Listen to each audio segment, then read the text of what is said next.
Je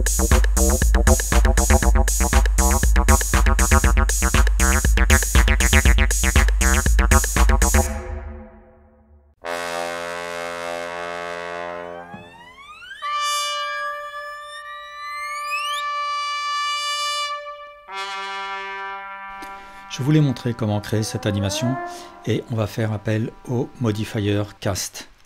Alors d'abord il faut créer un tuyau, donc ça je l'ai déjà fait dans un tutoriel précédent, et il faut une courbe qui suive le tuyau. Donc moi je l'ai perdu là, donc il suffit que je sélectionne un de mes edges, je fais une duplication sur Y, je fais un P pour séparer, de retour en mode objet je sélectionne cet objet seulement.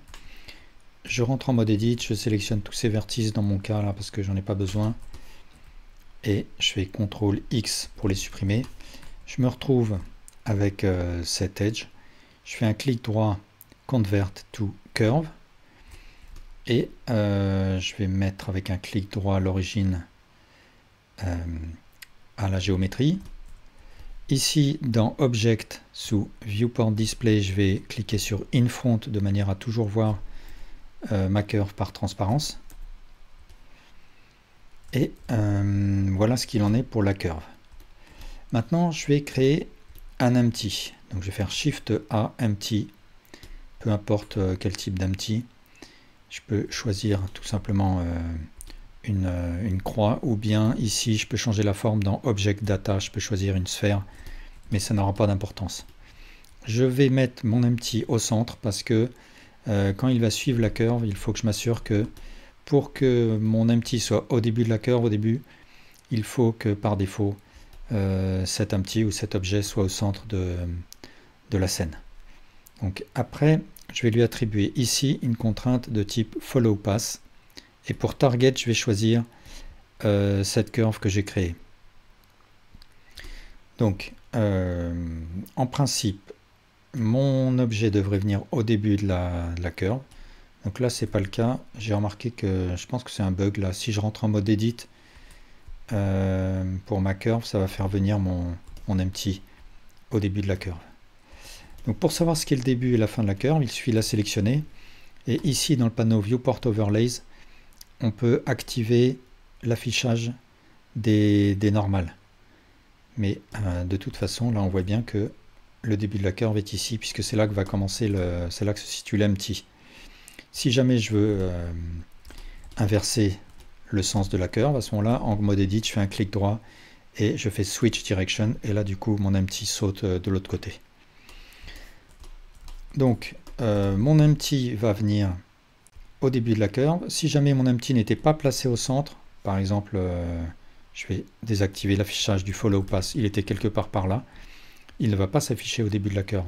Donc là, il suffit que virtuellement, je le fasse, il suffit que je le fasse revenir en fait au centre de la scène avec un Alt G, et il va revenir au début de la curve. Donc mon follow path est prêt. Maintenant, je vais ouvrir une timeline, donc Shift F12, enfin un dope sheet plus précisément, et je vais créer une image clé sur la frame 1 ou 0. Et sur l'offset, donc ici je place mon curseur, je presse I avec l'offset à 0, je mets mon curseur à la dernière frame de mon animation, et là je vais rentrer la valeur -100 qui va déterminer la fin de ma curve, et je presse I à nouveau. Et du coup mon empty va suivre la curve.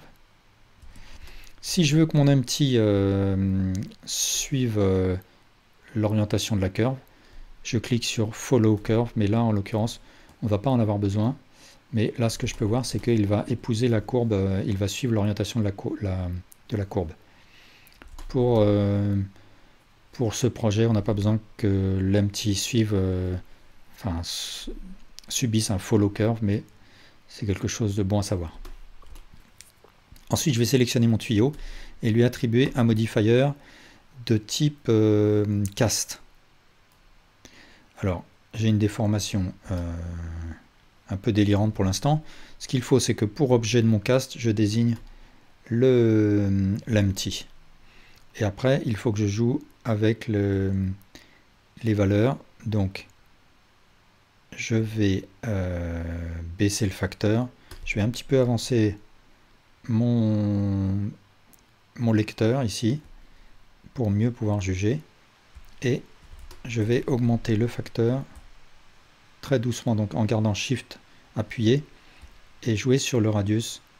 Donc voilà, là j'ai trouvé des valeurs qui ont l'air de marcher. Donc 0,2, radius autour de 2 ou 3. Peut-être que je manque un petit peu de subdivision, donc à ce moment-là, soit je le fais en mode edit, donc CTRL R, et je rajoute des subdivisions comme ça, soit je rajoute un modifier Subdivision Surface, mais je vais plutôt en rajouter un petit peu à la main comme ça, pour m'assurer que j'ai quelque chose d'à peu près homogène tout du long. Parce que sinon mon cast n'aura rien à déplacer là. Voilà, donc là ça a l'air mieux. Donc vraiment le cast est fait pour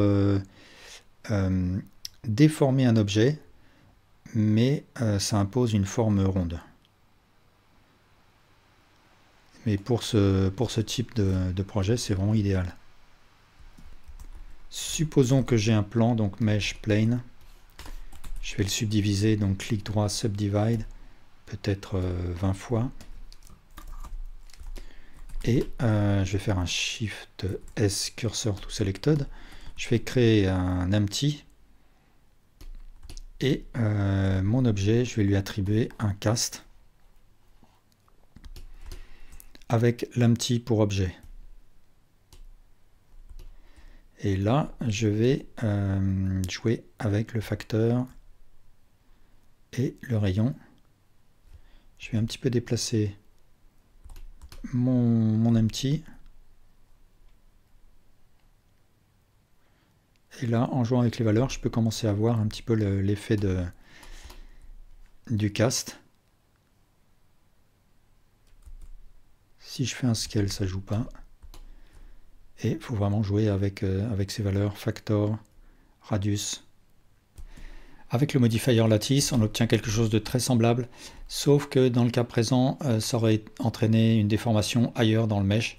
Donc c'était pas adapté, à moins de trouver une astuce, couper le tuyau en deux, etc. Et l'avantage du lattice, c'est que en fait, le lattice peut prendre des formes très variées, contrairement au cast qui arrondit. Voilà, et bien merci pour votre attention.